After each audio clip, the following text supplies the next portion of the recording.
morning. Good morning. Happy Mommy Mondays. It's Kia Ortiz here, per usual, for Mommy Mondays. Today is an extra special day. Yesterday was my birthday. We're traveling on vacation, but I had to stop everything to make sure we had time to meet with Samantha, who is Canadian in Canada. Um, as we continue our journey on the month of mothers, experiencing, talking, sharing, gleaning from other mothers across the world so that we can get a better idea on the realities of motherhood, what's the realities of motherhood, what's culture. And so, no better way than to speak to other mothers and see how they're doing it where they're from. And so I'm currently in the United States of America. And one thing I know I've said so many times, and you guys can relate to if you are American, is I'm going to just pack up and move to Canada. And so I am excited that we get to talk with Samantha, who is willing to share her story, her experience, so we can see how is it really living in Canada, raising your kids in Canada, just the lifestyle in general, so we can really get a better idea on what we want to do and be in our experience here in America, especially when it comes to support. So, without further ado, I introduce to you Samantha. Hi, lovely. Hi, I'm so how are excited you? to Happy meet you. birthday. Thank you, thank you. Yes, the good old 36. Um, I feel like at this point, Amazing. I might as well just say 40. Few years to go. Yeah, exactly. How old are you? I am 31. 31. Oh my goodness. You're so youthful and lively Oh, and your skin glows. thank you. So so everybody knows I met Samantha from Instagram, which is hilarious because I'm like so anti social media for the longest until Mommy Mondays. And Mhm. so just watching you and just talking with you, I'm just like, oh my gosh, she's so amazing. Definitely somebody you want to know and get to know. And so I'm glad we get to share you with the world today. Oh, Um, so thank you so much for making time. thank you so much for having me. I'm the same with social media. Like I have these great big feelings of like, oh, I can meet people from all over the world. Then you get all these like random people that aren't, I don't know, they're like robots or something. And so it was such a Mhm. breath of fresh air to meet you and gives me hope for meeting people on social media. Right, right. And it's so funny because like since then of like talking to different people, like, okay, you're not like a Samantha. Okay, you're cool, you know. So I really it has its gives and takes. And It does. so I also wanted when you guys get in, comment, and even if you're doing catching the replay, put in your questions, your comments, anything that you want to ask. What better opportunity than to ask someone that's living, doing the thing, um, in order for us to get like a reality? Because that's the other thing with social media. Sometimes people can portray things a certain way. So I'm really loving the fact that we get to talk to people in the countries, mothers doing it every day versus just what people want to share. You know what I Yes. mean? Hmm. So, can you tell the people a little bit about yourself? Absolutely. So I am a mom of three. I have a almost 9 year old. His birthday's next week. Um, I have two girls. So one is 7 and one is 5. I was born and raised in Canada, actually in the same city. So I am in Calgary, Alberta, and yeah, born and raised, lived here my whole life. I am a registered massage therapist. So I do mobile massage. I worked in a chiropractic clinic for many years. And then when I had my third daughter, I decided to go mobile just so it just made more sense for our schedule so I could be home more. And I was also introduced to direct sales. And so I kind of fit that into the nooks and crannies of my day, work with a company called Modere. And we also homeschool. So I am a mom of many hats. Yes, I Yeah, can. but everything to make it work. Yeah, and I love that that you're doing that because I think so many moms can relate to that we have so many hats that we have to wear, and they love to use the word, oh, find a balance, you know? And so I Mhm. definitely wanted to kind of get your perspective, especially being, in Canada. What does that balance look like for you? How do you juggle it all?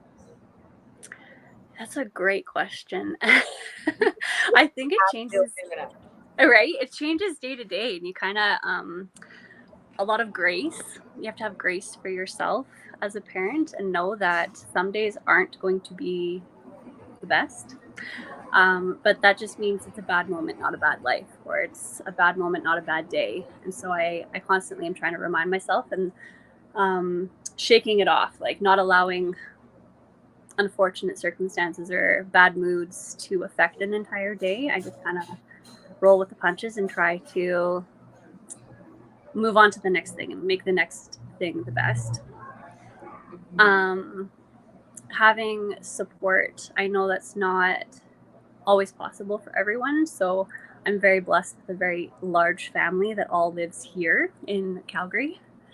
And so I'm able to, yeah, rely on family a lot, whether it's my parents or my in laws or sibling in laws. There's always people around that are willing and able if I need a hand. Mhm. And then talking with other people, it's very much going outside of your comfort zone sometimes to develop those relationships. If you don't have the family there, it's creating friendships with people that you trust and being able to ask them for favors when you need it. Do you guys have a term over there? It takes a village Oh yeah, for yeah. that. Yeah. Okay. And and I know you guys are close to the United States, so I know there's some similarities. But I Mm-hmm. know one thing a lot of families here in the States don't do anymore, and that's stay near family. Mm, A lot of us, it's like 18, I'm out, I'm on my own. And so then we miss that community piece. mm-hmm. Is that something that you guys, is that cultural as for Canadians to stay near family, or are y'all like us for the most I part? feel like for the most part, people seem to stay kind of close to home. It really depends on what you do for university. I find if people are wanting degrees in something that isn't offered here or they want to see the world, they kind of land wherever that university is because they've then developed relationships there and it becomes home. Um, we have a lot of people in Calgary from out east, like Ontario, Okay. and we have a lot of people from like Saskatchewan. So I think it really depends on where you were born, as far as like where you end up. It's interesting. That is, because like even when you say Canadian, I'm even sometimes trying to pick in my mind what a Canadian looks like. You know what I mean? Like the markers. Yeah. Like if you never opened your mouth, what does a Canadian look like? And so, because like when I went there before, I saw Asian, I saw white, European, I even saw black, which was interesting to me. So it's kind of Interesting. like, yeah. So you guys, it feels like almost like y'all are a big melting pot, like we We are. are. So is It's it? Do funny you, because when you grow up in it, it's just you don't know any different, right? mhm. So I've thought of that multiple times when I was thinking of this conversation today. I was like, there's things that I just do, and because it's I've never done it any differently, or like I've never seen it any differently. Um, and even I think it even changes from areas of a city to another area of the city. Like when I think back to school, there were certain high schools that had a higher percentage of different ethnicities dependent on the area of the city that you were in. So, Okay. yeah. Did you ever experience kind of like a separation, like that ethnicity, that culture, or do you guys find like there's a Canadian culture or a Canadian community? Uh, I find it's challenging for a white woman to say, oh no, nobody feels any ethnicity like issues. It's just not a reality for me to speak on. Like there's for sure times where I've heard stories through talking with people. Like I think it all comes down to communication, right? Like asking people how they're feeling. I know that over the last 3 to 4 years, it has come out more. People are speaking up about where they have felt maybe not connected with the rest of society. Like we're not immune to it at all. Like it's very much, yeah, something that a conversation needed to be had that wasn't being had. And so it's opening up for sure. I know this sounds kind of horrible, but it brings kind of comfort because it's kind of like to know you're not alone. Yeah, because to be honest, I thought it was really an American thing. I was personally raised over in Europe, so of course, you have the diversity and stuff, but it's more culture and country, not just based off of skin color. Right. Because I'm African American, but you see an African, and it's so funny because even when you say African, I mean that's a continent, but like I don't know where they're from in Africa, but you can hear them bust out German or bust out Chinese or Japanese, like, and it's like, so it's very interesting. And so then when you come here, I think it's like, especially when we're talking about motherhood and just different things like that, it feels kind of like isolating that it's just Americans that experience certain things versus, I guess, it's happening everywhere. Yeah, so that's interesting. So I know the one thing everybody wants to know, you guys have universal health care. We do. That's been a hot button for a good minute. And then even during the Trump era, people are like, we're just going to move to Canada. You know what I mean? Yeah. So what is it like living in Canada, like being raised there and raising your children? It's funny because, again, it's like you said, or what I said before, of when you always know it a certain way, you don't think of how it could be different in other places.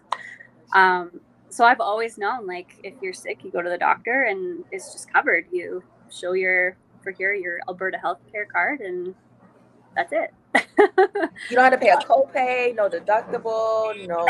Like it comes out of our taxes for sure. Like we do. Okay. But that's like out of sight, out of mind, it almost feels. And then dependent on your coverage, like with whatever company whoever works for, you would get medical coverage, and so then medications and stuff would be covered as well. That's not a reality for everyone. Some people pay for their medications, but it's really interesting. And so for myself, having babies, I wanted to go as natural as I possibly could. Like I didn't want any medications. I didn't, like, obviously everyone has a plan in their head of like how it's going to look. For myself, I'm like terrified of needles. And so I had YouTubed what it looks like to get an epidural. And I was like, nope. I was like, no, that's not for me. That's not my journey. That's not my journey. And so I was like, I'm going to do everything I can to try to make everything natural so I don't have to go that route. And so I chose to go with a midwife.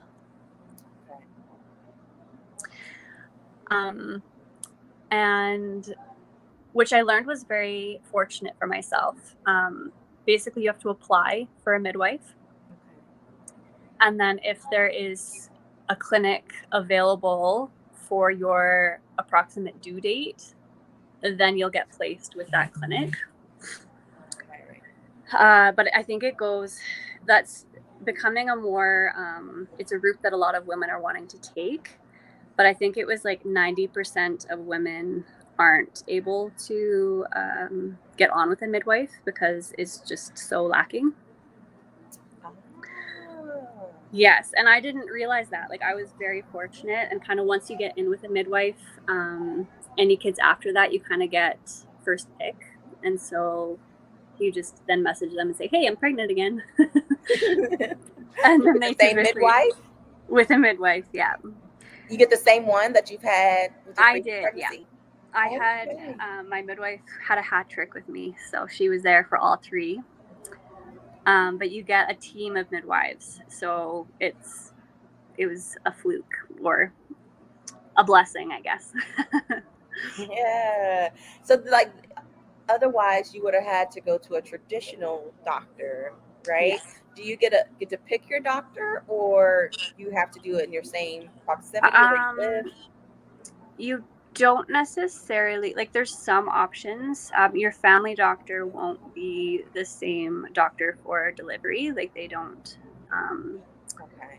deliver babies, so you would be put in with a specialized clinic.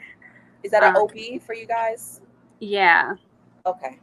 yeah, and so from talking again, I talked to lots of clients of my massage clients with their experiences. And so some of the clinics, it's basically you're put on with 10 doctors, and then each visit you would go, you don't know who you're going to get, which doctor. And then some people saw a different doctor every time. And then whoever's available the day that you deliver, that's who delivers your baby. You know what's crazy? I'm starting to see that more and more here. Interesting. Um, and I guess I see it more with the military. And if anybody else has experienced that, when you are Mm-hmm. pregnant, are you getting for you guys? Are you guys getting the same doctor the whole time? Um, because like I even know they call themselves rotating you around to the different doctors, so whoever's on call, it won't be so foreign to you as to who they are. But I Yeah. don't know, it feels kind of impersonal. And then Yeah. again, you said earlier you have your idea of your plan, to reiterate the plan to every person, and then also of course you have your own doctor's beliefs and what they think is important, what they don't think is important. um, for example, I know Yeah. this is one question that we get here a lot. Here it's very common to get C-sections. You could schedule it. Yeah. It's Yep. And then you even have some doctors that you could tell they prefer to go the C-section Yeah. route. Yeah. Over there, do you see a lot of C-sections, or are they more vaginal birth? Um, I don't know the stats, but I know that it's a time thing, right? Like getting people in, getting people out. So if you've been laboring for a significant amount of time, um, it's like they want you to obviously, as best you can, have a vaginal birth. But if things aren't moving along, if you are having like if they're using something to kind of progress you quicker and it's just not working, it is first the epidural, so that the pain, dealing with a woman who has less pain is easier than someone that is not. So that is for sure pushed, I would say. And then, yeah, the C-section to kind of move things along a little bit quicker. Do you ever see like the doctors like pushing more C-sections? Or, and again, this is based off your experience. I know you did the midwife type thing, but I'm kind of curious because I feel like over here it's almost like the doctors are with a fork and a knife. They're just ready. You know what I mean? Like, Yeah, oh, you wanted to push? Sorry. You know what I mean? yeah. It's interesting because like our nurses do a lot. I would say the majority of your labor and delivery is with the nurses, and then when it's time for baby to come, the doctor comes and basically catches the baby. Um, so I don't know if that's different for in the States. Like our nurses do basically the majority. Same. Yeah, It's the same. Like yeah, you might see the doctor a hot minute and they're gone. yeah.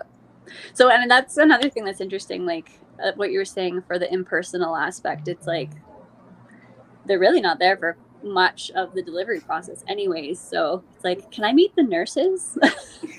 Exactly. Let me interview them because you really Yeah, don't matter. so that's kind of I mean I'm very very fortunate Yeah. to have a midwife. I developed a relationship with the last two. I only had two midwives that I met with, and so I developed a relationship with both women. And then from the time you call and say, hey, I'm ready to, you labor at home for a good majority of the time. And then you have options of where you're going to deliver, whether that's at home, at a birthing center, or at the hospital. Okay. For our situation, I chose to birth at the hospital. I have a 120-pound black lab, so I could just visualize like him in there like a dirty shirt. So That would have been I chose bananas. the hospital. Right? Like in the bathtub, the dog's in there. Exactly. Like, stop, look at the water.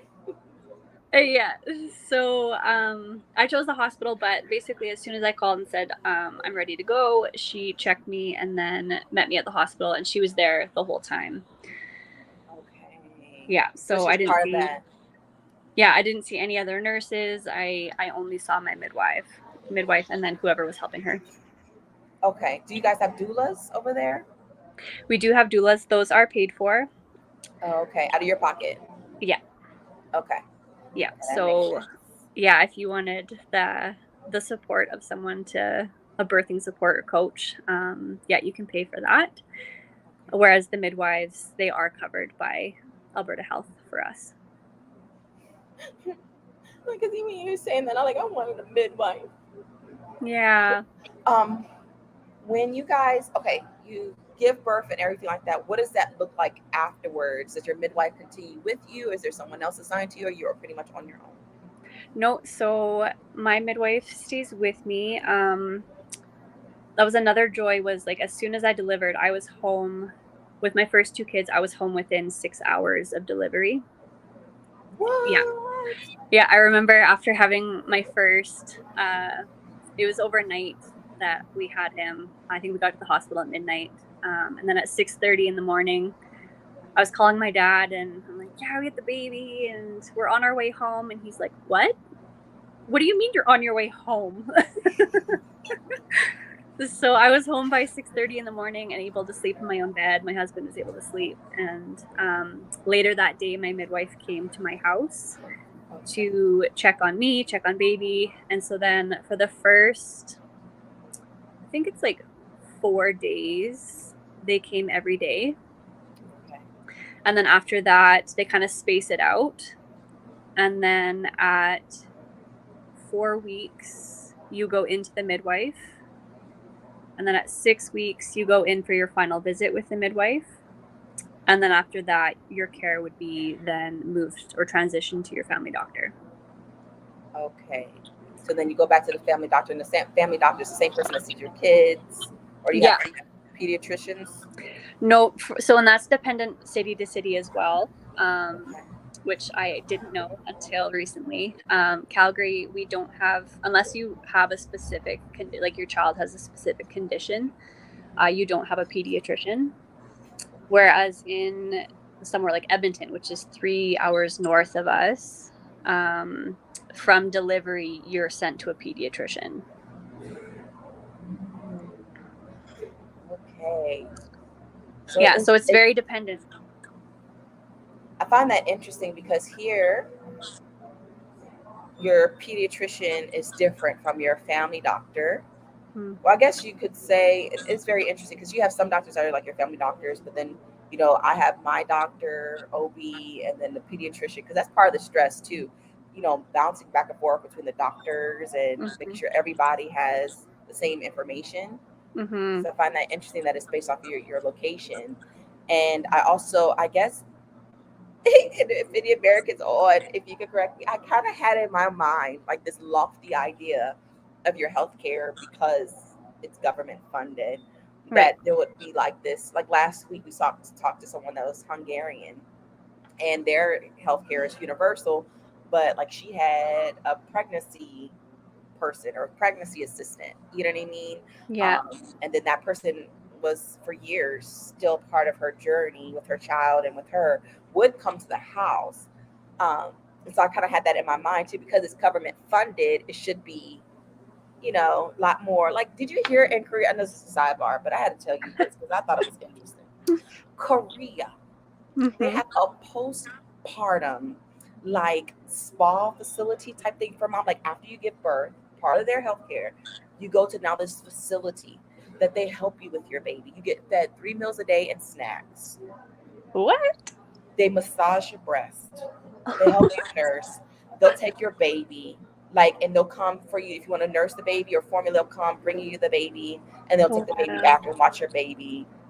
Like, they'll have somebody to give you a massage. They got a place where you could get an oxygen chamber. They got like tanning, Wow. all part of their whole thing. And I'm kind of like, look, I couldn't wait to call you today because I'm like, let me find out Canada got this because I'm definitely going to Canada. No, if they do, I was never told about it. It's a best kept secret. Yeah, no kidding. Oh wow! So Yeah, is there no, any support after you give birth? Like support for you? there is if you look for it.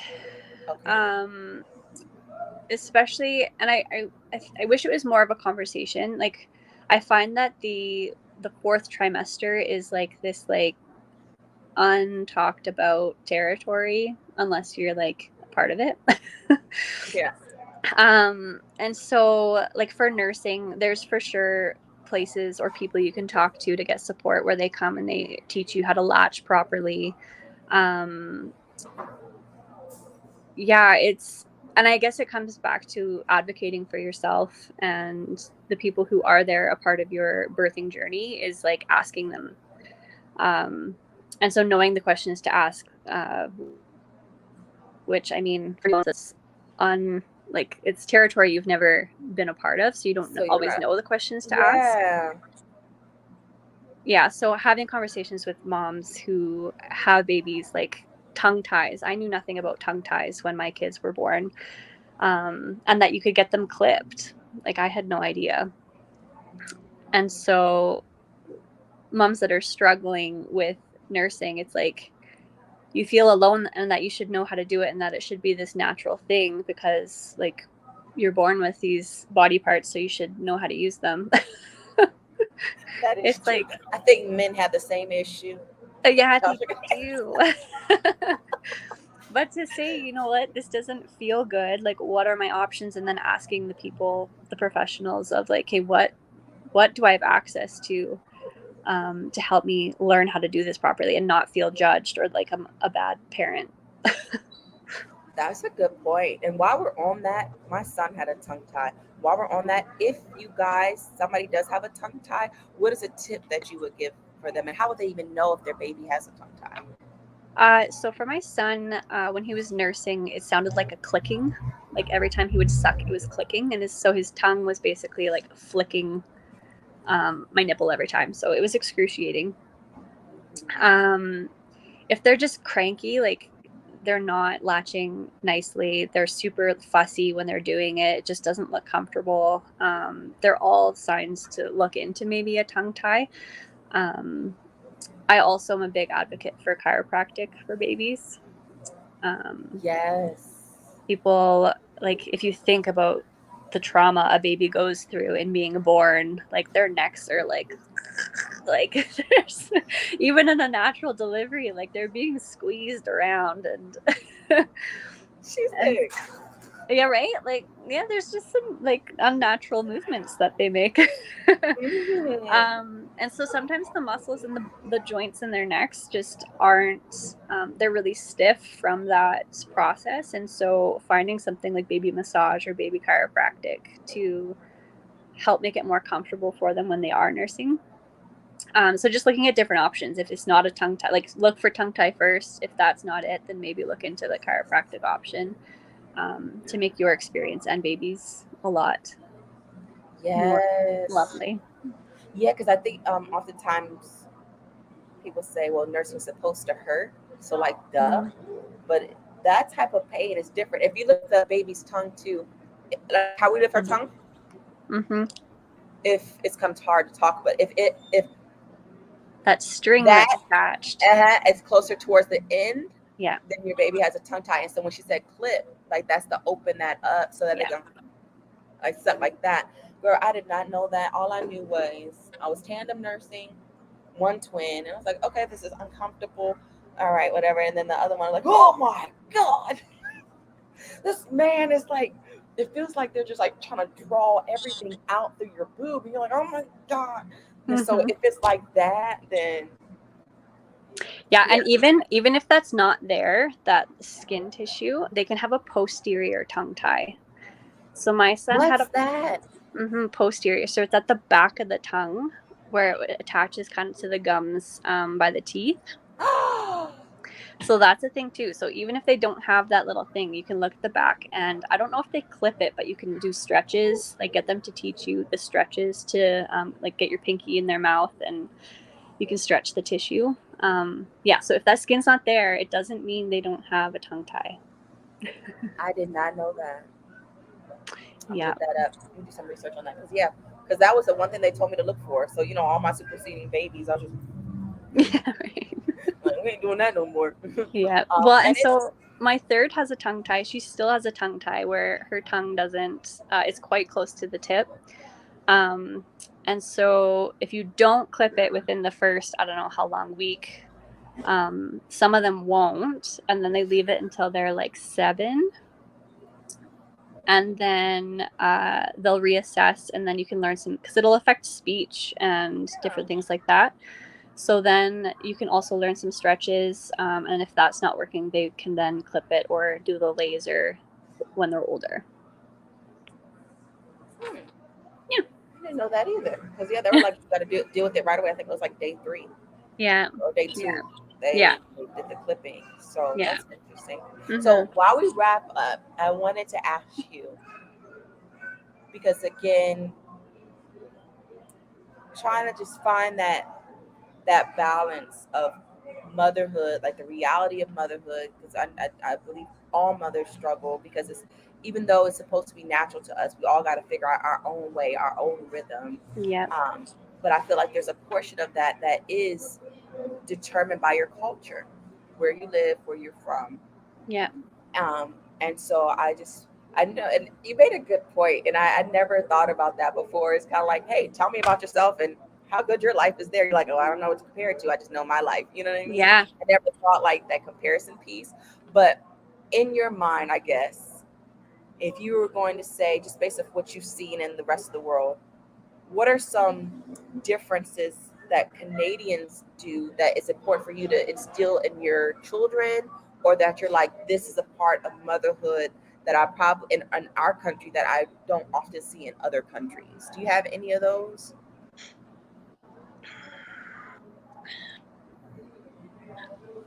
I think for myself, I kind of do things differently and against the grain. So I don't, there's like the system that you kind of typically go down, and that's what everyone does. And I backpedal and I go a different way.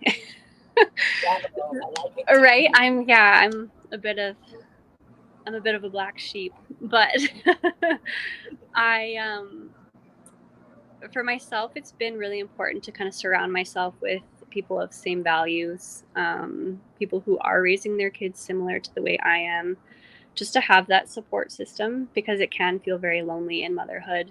And I think for a lot of moms, you get hunkered down and you stay at home and you stay with your kids, and you don't always go out to venture the outside world because you just get into your routine at home.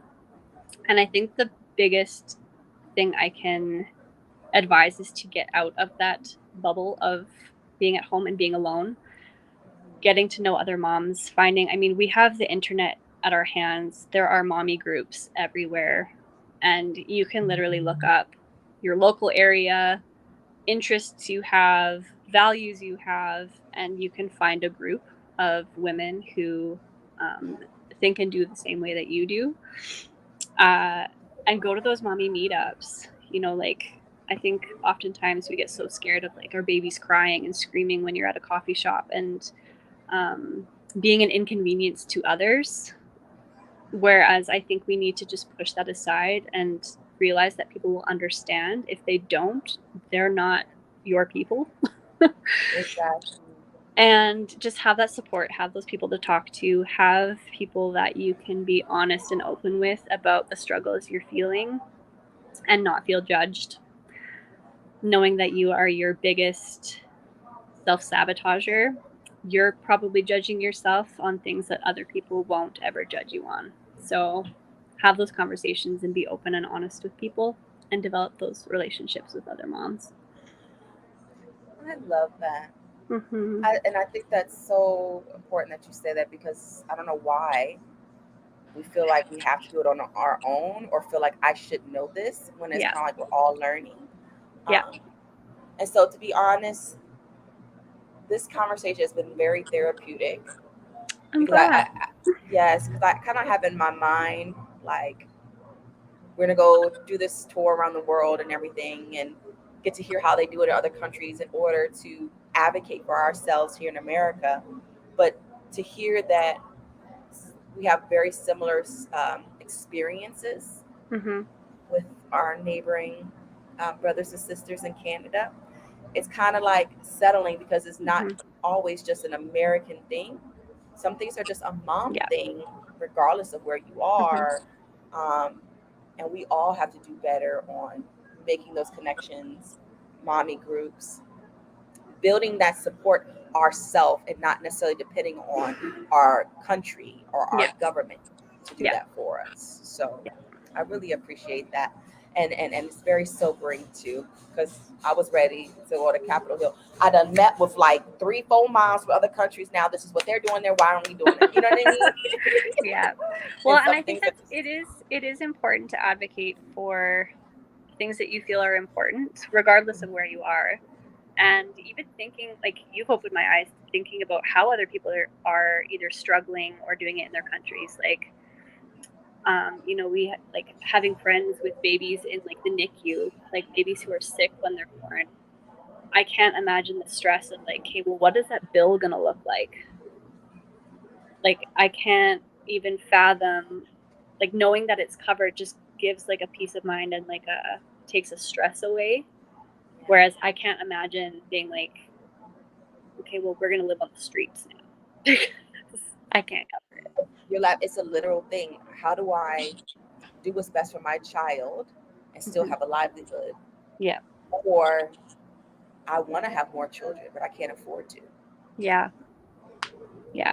It's it's a sad situation, but I mean that is a good benefit. The fact that you kind of put that off your mind, you Mm-hmm. know. And so I hope if some other Canadians are listening, yes, we all are struggling, but at least you got health care. Right. I mean, it's important to know you're struggling, have grace for yourself, Yes. know the fact that it's hard, but then also I find like being grateful, gratitude is pretty huge. Well said. Well said. Thank you so much for sharing your life. I know I wanted to dig in so much more, especially when we talk about homeschooling. We'll probably have to come bring you back for that. Another time. Yes, because I think sometimes too, that's another thing that we may feel like, oh, we're homeschooling our kids. This is something new and different here in America. But I know other countries are doing the same thing and have been doing it for Yeah. centuries. So Yeah. we definitely want to bring you back on for that. But you've Great. definitely given me stuff to ponder and other moms to ponder as we continue on this journey. So thank you so much for your time. I really appreciate you and your story. Thank you so much for having me. It was a great chat. My pleasure. So, you guys, I hope you have a great rest of your day. Remember to have a great day on purpose and continue the conversations in your communities, in your homes, and within yourself on how can I help myself, advocate for myself, motorcycles, in order to bring joy into motherhood. It's really on us and for us to support one another. So, have a great day on purpose. See you guys again soon. Goodbye.